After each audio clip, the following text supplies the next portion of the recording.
Okay, game. Throughout these hard times na naranasan ko ngayon, mas doon tayo natututo. Mas doon natin na-realize yung mga dapat nating matutunan o yung mag-gain nating new knowledge para magamit natin in the long term future sa mga nararanasan natin.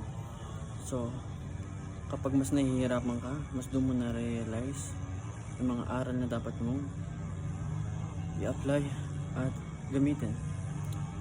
Hindi yung nag-i-stay ka sa komportabling pakiramdam o gawain na wala ka natututunan. It's just a balance. Balance dire-diretso. Pero kapag through hard times, there's an up and this down feeling. And then that feeling of down, then you will gain some better ways, then you will go up.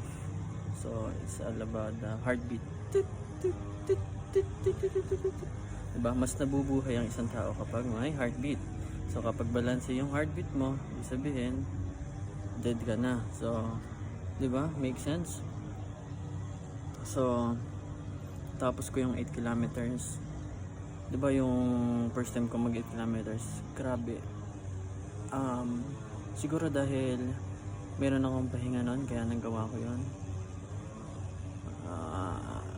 I don't know, pero that's my first time, so hindi masyadong mahirap, pero mahirap. This one is the more hard, and then grabe, ang hirap ng 8 kilometers guys. 1 hour, and then habang tumatagal yung takbo ko, medyo bumibilis ako.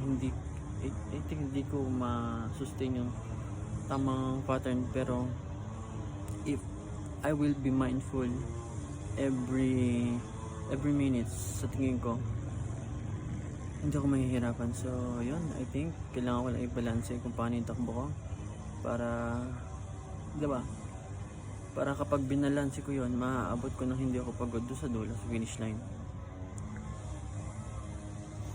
Ang daming learnings, ang daming lumalabas na learnings kapag nahihirapan ka. And that's the beauty of it. Then, you want to hit a goal diba? Para pagdating ng panahon, may kukwento mo sa kanila na you do running, and napakadali na lang sabihin ng 1 hour, pero yun, consistent 1 hour, pero yung proseso nun, katulad nito, simula sa proseso ng 1 hour, grabe, ang hirap. Diba? So I am grateful and I am thankful na na-hit ko yung goal. Nagkaroon man na konting pahinga, so pahinga, medyo nag-slow down tayo kasi yung gusto kong goal yung hindi ko sana natigil, pero balance, nagagawa ko siya. So yun, and sabi ko, hindi ko makakayanin ito kung hindi ako titigil ng sarili. So konting pahinga, and then slow walk lang, and then go ulit. Ayun, nakuha naman natin siya, nag-group naman natin yung finish line.